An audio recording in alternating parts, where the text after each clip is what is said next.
کیا مسافر پر قربانی واجب نہیں؟ مسافر سے کون مراد ہے جس پر قربانی واجب نہیں ہوتی؟ محمد فاروق وہی آدمی مراد ہے جی، فاروقی صاحب، محمد فاروقی، جس پر قصر نماز ہوتی ہے، یعنی 78 کلومیٹرز اپنے شہر سے جب دور جانے کا ارادہ ہو تو آپ اپنے شہر سے نکلتے ہی مسافر بن جاتے ہیں، اور کسی علاقے میں جب تک 15 دن ٹھہرنے کی نیت آپ کی نہیں ہوتی آپ مسافر ہی رہتے ہیں۔ تو جس پر قصر واجب ہے نماز میں وہی مسافر ہے، اس پر قربانی واجب نہیں ہے۔ قربانی کے لیے دمبے کی صحیح عمر کیا ہے؟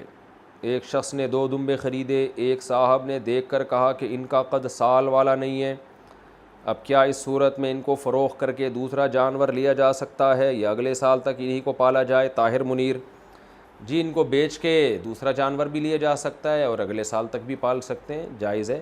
لیکن اگر 6 مہینے کے دمبے موٹے تازے ہوں اور دیکھنے میں، ایک صاحب سے نہ پوچھیں، 2-4 صاحبوں سے اور پوچھ لیں کہ دیکھنے میں لگ رہے ہوں سال کے، تو پھر بھی جائز ہے۔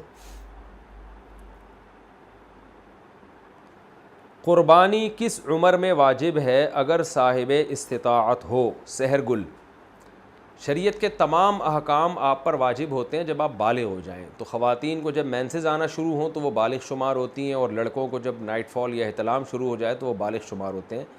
اور اگر یہ علامتیں عورت میں یا مرد میں ظاہر نہیں ہوئی ہیں تو اسلامی لحاظ سے جب بھی کوئی لڑکا یا لڑکی 15 سال کا ہوگا تو وہ بالغ سمجھا جائے گا۔ تو بالغ ہوتے ہی شریعت کے تمام احکام آپ کی طرف متوجہ ہو جاتے ہیں۔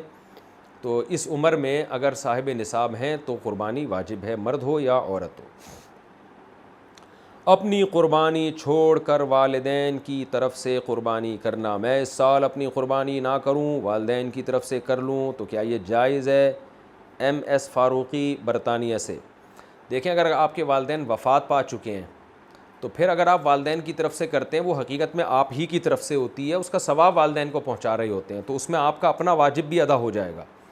لیکن اگر آپ کے والدین حیات ہیں تو آپ ان کی طرف سے قربانی کر رہے ہیں ان کی پرمیشن سے، تو پھر آپ کی قربانی نہیں ہوگی، بلکہ ایک جانور میں 2 بندوں کی بھی نہیں ہوگی، ابا اماں دونوں کی نہیں ہوگی، دو حصے لینے پڑیں گے یا 2 جانور کرنے پڑیں گے، تب ابا اور اماں کی ہوگی۔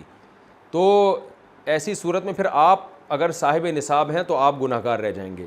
تو اگر آپ کے والدین حیات ہیں، زندہ ہیں، تو پھر تو آپ اپنی طرف سے قربانی کریں، اور والدین صاحب نصاب ہیں تو ان کی طرف سے الگ کر لیں، صاحب نصاب نہیں ہے تو ضرورت نہیں ہے کرنے کی۔